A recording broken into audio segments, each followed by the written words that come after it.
Quebec government says it's about accountability and patient access. Doctors say it's about control and silence under the threat of fines. Tonight, we examine Bill 2 and what it means for the future of medicine in Quebec and Canada. There are three bills that play into this whole dispute. One is Bill 83. And Bill 83 is an act to foster the practice of medicine in the public health and social services network. There's a lot to this.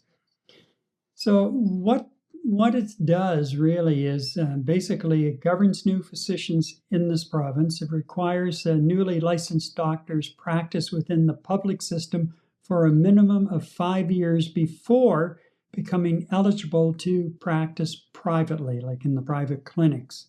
Right. So they have to put 5 years in. Now, again, newly licensed doctors here in Quebec. It also imposes that physicians wishing to leave the public system must first obtain authorization from Santé Quebec. That's the government health entity. And it enables the Minister of Health to require medical students or residents to commit via a binding undertaking with a penalty clause to practice in Quebec after training or becoming licensed. So they're really, really putting clamps on them. The hammer is really being dropped. Yeah. It also includes substantial penalties for non-compliance. Now, are you ready for this? Fines can range from $20,000 to $100,000 per day, Eddie, per day, or per act or incident. Double for repeat offenses. The stated objective: strengthen the public health network by curbing physicians migrating to private practice or leaving Quebec's public system. And some critical commentary on it, some analysts say it risks worsening physician recruitment, retention, by making the environment less attractive. Do you think? Yeah, exactly. Really? I could have come up with that assumption, after reading the first paragraph of this bill. I understand we have a problem. I really understand we have a problem because I don't have a family doctor. My wife doesn't have a family doctor. And, we've been here, it'll be 5 years in May. 5 years, yeah. Yeah. Do I have any false hopes of having a family doctor sometime in the next 2 to 3, 4 years? Absolutely not. Well, not with this type of threat that newcomers to this province, either from the outside of Quebec or from people within thinking about pursuing a career in medicine, facing this, it is not attracting. I don't think it's going to attract anyone. As a matter of fact, I think it's going to. There's going to be less attraction of anybody wanting to becoming a physician here in this province. At least that's pretty draconian. I mean, when I saw this, like, wow. Yeah, it's just. My question is, if the provincial government gets away with this, what's next, or who is next? True.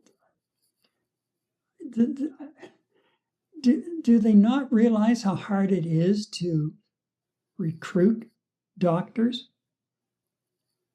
And we're competing against 9 other provinces and territories as well. And then you have, I would imagine now that the U.S. is not as attractive looking as it once was for doctors, given the current state of affairs in the country. But we're competing with other countries around the world. Exactly. Don't forget Europe. I mean, Europe is dying to have doctors over there in practices. As a matter of fact, my wife and I were in an Uber not too long ago. A fellow from the Ukraine was our chauffeur, was driving the Uber. Mm-hmm. From the Ukraine. he is a dental surgeon. He practiced in France and in Belgium for 13 years, fully licensed, fully educated, a doctor, a dentist. They won't accept him here. So, in order to eke out a living, here he is driving an Uber. His wife is also a doctor, and here in Quebec, they won't allow them to practice. Now, I know you have the Physicians Association and the Dental Association of Canada that has some impact, or the Dental Association of Quebec in terms of the numbers. But here you have two professionals wanting to conduct business, wanting to provide services in the province of Quebec. His French was absolutely real French, eloquent, well-versed French from France. And it's not a language issue. I'm sure it's not a capability issue.